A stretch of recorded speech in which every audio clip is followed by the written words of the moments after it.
Perjalanan Cinta Kira, Bab 2, Neraka Kehidupan. Apa yang sedang kau pikirkan, Sakira Hairunisa?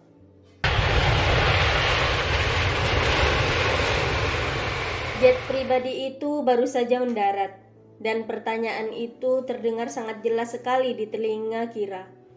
Memecah kesunyian setelah 14 jam penerbangan, Rian yang duduk di sebelahnya tak sama sekali mengajaknya bicara. Dia terlihat sibuk dengan pekerjaannya, banyak menelpon dan bicara dengan asisten yang bersamanya. Hanya pramugari yang bertanya apa yang dibutuhkan olehnya, seperti selimut, makanan, atau minuman. Dan Kira hanya mendapat anggukan kepala dari Rian setiap kali ingin izin ke kamar mandi. Kira pikir dia tak akan pernah diajak bicara, tapi akhirnya Rian mengeluarkan suaranya untuk berkomunikasi dengan Kira. We are in London? Aku tinggal di sini. Bisnisku dimulai di Eropa dan Amerika. Tentu akan lebih mudah untukku menetap di London. Masuk akal. Dan seketika itu Kira merasa bodoh sendiri mengeluarkan pertanyaan macam tadi. WTD World Trade Duncan Enterprise is yours, Mr. Ryan Duncan. So it makes sense.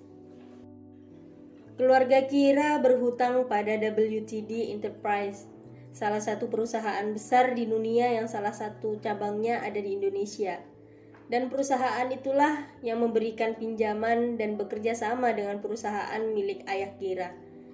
Dan gadis itu awalnya tidak menyadari siapa Rian.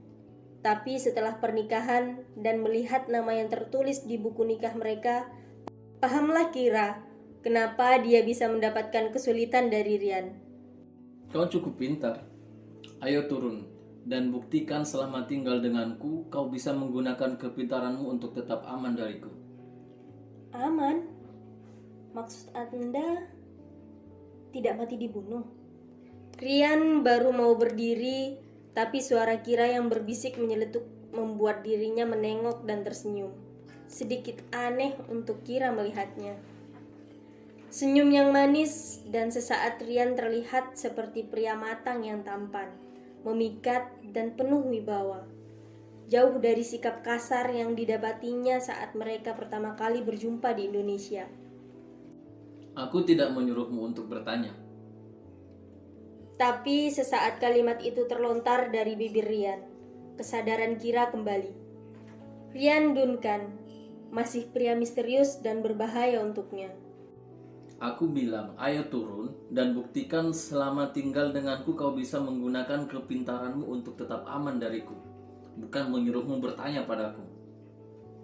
2 kali Rian menekankan. Tak ada negosiasi. Jadi satu-satunya pilihan untuk Kira adalah berdiri dan mengikuti pria itu turun dari pesawat jetnya. Tak ada pembicaraan di antara mereka di dalam mobil.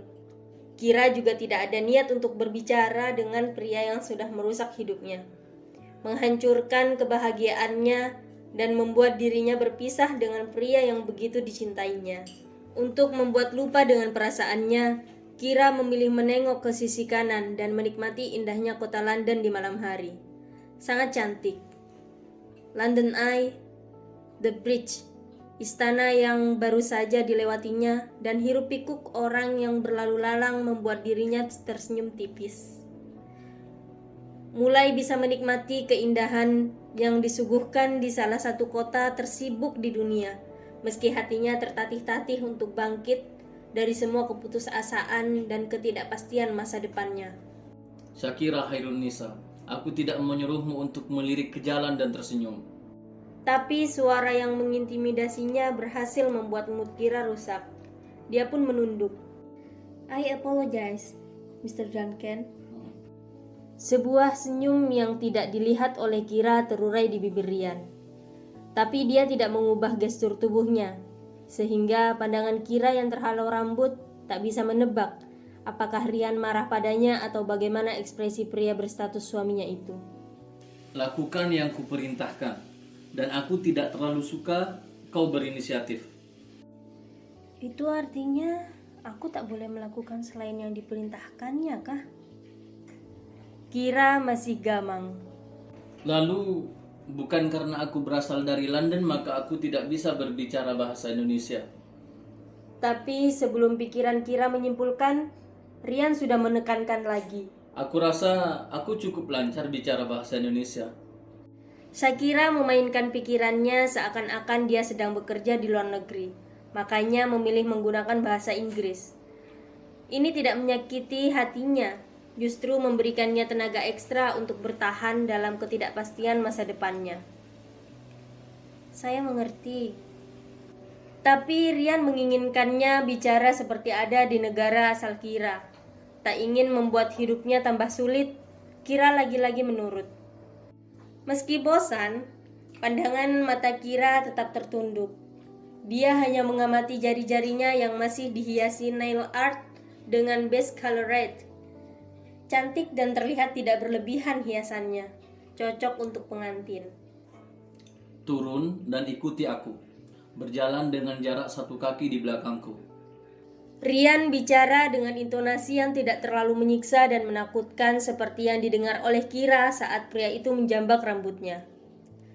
Tapi lagi-lagi dia selalu saja memerintah dan tidak membiarkan Kira mengeluarkan pendapatnya atau membiarkan mereka bicara normal. Tapi untuk apa aku berharap bicara selayaknya aku mengenalnya sebagai seorang teman? Aku tidak ingin itu. Aku berharap seperti ini lebih baik. Aku bisa menjadi pelayannya seumur hidupnya, asalkan dia tidak menyakiti keluargaku. Kira tahu, kemungkinan keluarganya menebus dirinya dari Rian hampir nol.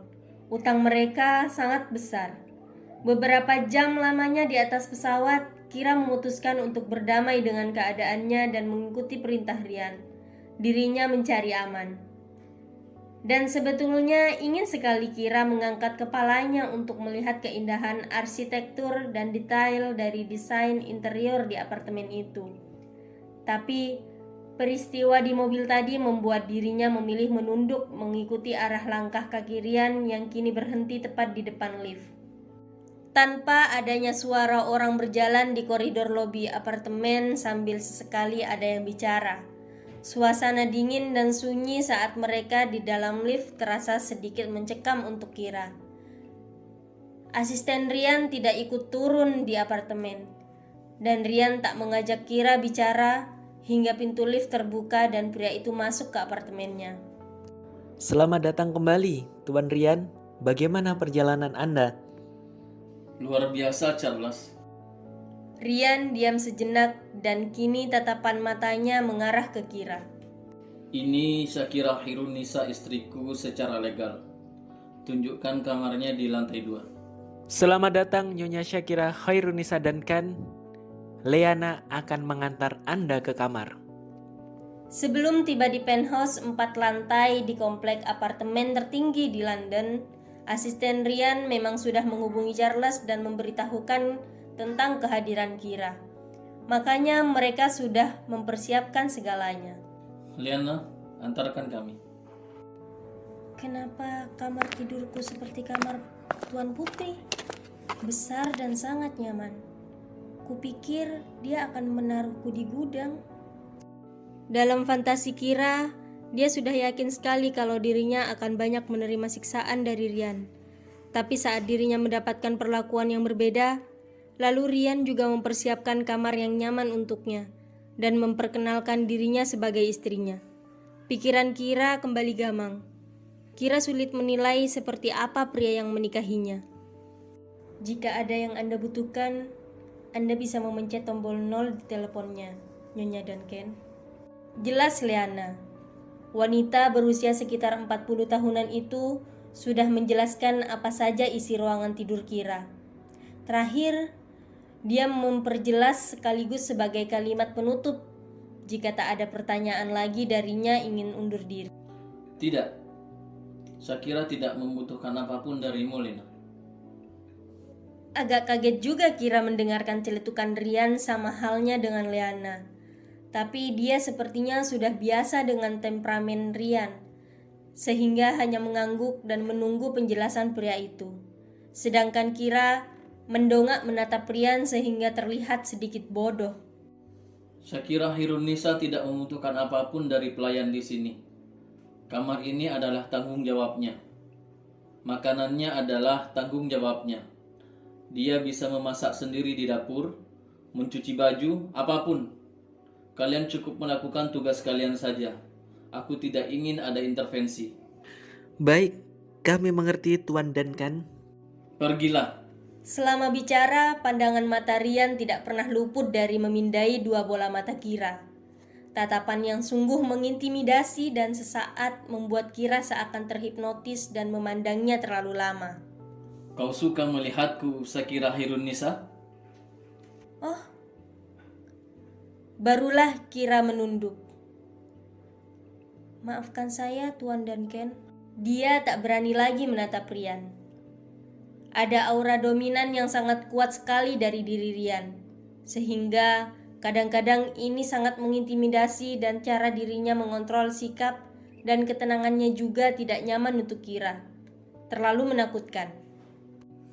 Sebelum aku menjelaskan lebih, ada yang ingin kau tanyakan, Syakira Hirunisa? Izin mengajukan pertanyaan. Ini adalah perintah yang langka. Kira juga belajar dan dia tak mau menyia-nyiakan kesempatannya dengan mengajukan pertanyaan bodoh seperti di pesawat tadi. Tuan Duncan, apa Anda membawaku ke sini karena hutang-hutang mendiang ayahku? Atau ada dendam pribadi kah?